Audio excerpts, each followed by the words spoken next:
Well, you know, it's been a couple weeks now, and it just feels like it would be nice if we could all just get back into the office and, you know, get back to working together. Yeah, for sure. But, I mean, the Zoom technology is not bad. It almost feels like we're in the same room. Yeah, I think you're right. As case numbers shatter records, more than 133,000 Americans are currently hospitalized with COVID, down 2.5% from the peak the week before. And the challenges continue tonight with the lack of available rapid at-home tests.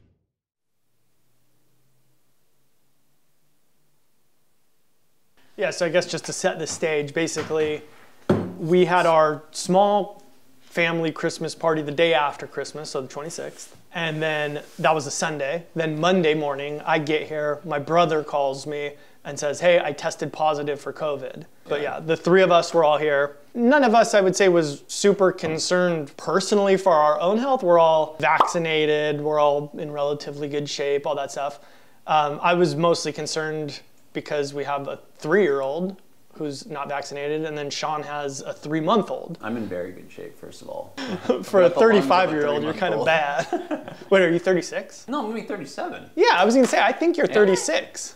Also, Sean was getting ready to go back up to see his family. He also has a grandma who was gonna be there to meet their 3-month-old for the first time, who's in her 90s probably. Yeah, she's 91. Years young. 92, something like that, yeah. Mary Lou. Yep.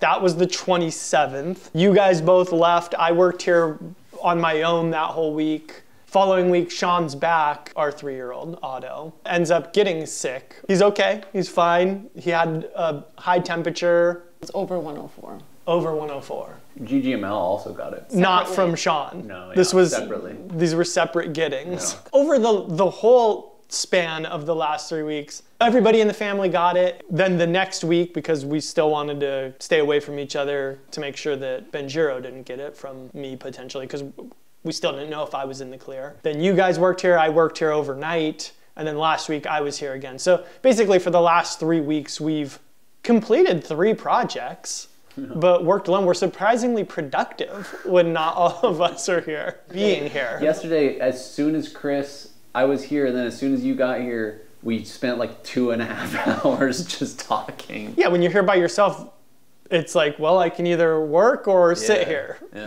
So I guess I'll work. Yeah. I mean, it's like nice in a way and not Yeah, nice in totally. a way. This is more fun and enjoyable. If we really wanted to, we could be like, okay, you work Saturday and I get Sunday. Just to have like one day or Or something. even like during the week. Yeah, or like, yeah, I'll be here Monday. Like when it was just me here, us here, I was so hyper-focused on just one thing because we weren't coming in here and going, oh, remember that email we need to respond to, or... Yeah. So there's that, but then at the same time, all that stuff was getting pushed. And it kind of happened in a dead time of the year, because it was the week after Christmas. Yeah, we were lucky that we kind of knew what we had to do. We both had projects that we knew we were needing to finish, and we had a bit of time cushion. Yeah. The thing that it was probably most detrimental to in terms of like how content will be different will be the Welcome to the Woodshop stuff, because we missed out on 3 weeks of being together where there's nothing to film, and you missed really essentially 2 projects. You only filmed very little. Yeah, I filmed Sean a little bit, and then we had some content from before, but yeah, it's... Right. I don't think we could have been in a better situation, you know, otherwise, to have been able to work from home or to switch schedules the way we did. We're pretty lucky, and we have a lot of flexibility compared to... given the circumstances, it was pretty low impact. I mean, it does kind of like make me go, okay, like I better be extra productive right now. In case down. Like even right now, like I haven't gotten the booster yet, and I had to cancel like 4 different booster appointments over the course of the past 3 weeks. And even with that looming over my head, I'm always like, oh, I got to get this done right away, because what if I get sick when I get the booster? So like, I definitely make hay while the sun's shining. The week that I was here and you were working at night, I definitely had the feeling of, I have to get this done this week because I don't know what's happening after. Like, this is my week to finish this thing. How do you feel, Dolores? Being back. Yeah. I haven't seen Dolores for like... Since like before Christmas. Yeah. COVID negative Dolores. Now. Oh yeah, so you want to talk about like your tests and all that stuff. Like it was Horrible. like an ordeal. It was terrible, and I am traumatized, and I'm afraid I'm gonna cry. Like even talking about it or hearing you guys talk about it, my heart's racing because it was awful. Because you essentially went, your youngest kid got it, a few days or a week later, your other kid got it. Well, we both did. Yeah, Yeah. So it was the thing that really sucked even more than just, I think you guys getting it, was the fact that like it was kind of this drawn out. Oh yeah. Yeah, it wasn't 5 days of sickness and then be done. It was he got sick and then we got sick and then is Chris sick, and it was Yeah. You know, we spent the last 2 years being super careful and doing everything that we could to prevent our kids from getting sick, and then glad we were okay.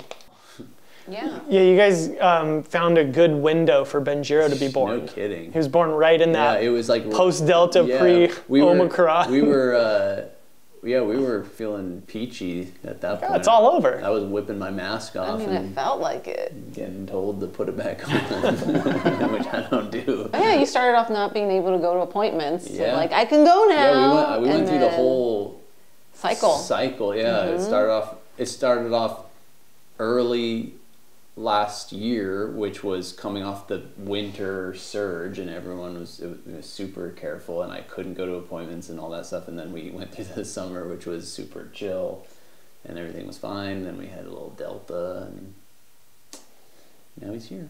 So Sean moved here in February. February. February. The month after January.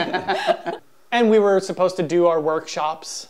Yeah, so those were supposed to start in April. That 2020. Like, to go back to the past 2 years, we had to make a lot of changes, but the overarching feeling is have been very lucky to continue.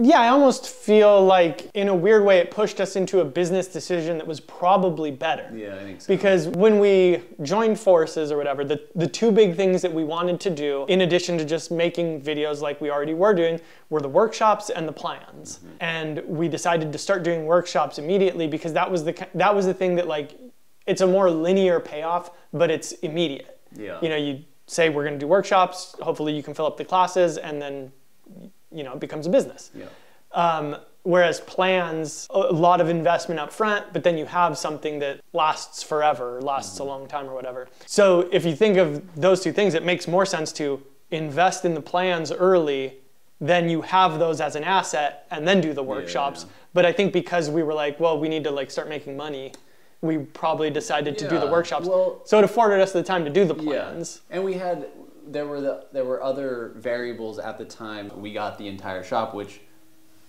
weren't expecting. Yeah, and it almost was like getting the entire shop would have been great for workshops, but we couldn't do them. And Jason, who was going to be like kind of the third partner in that, was no longer part of it. And the main thing is we can't have people flying here from.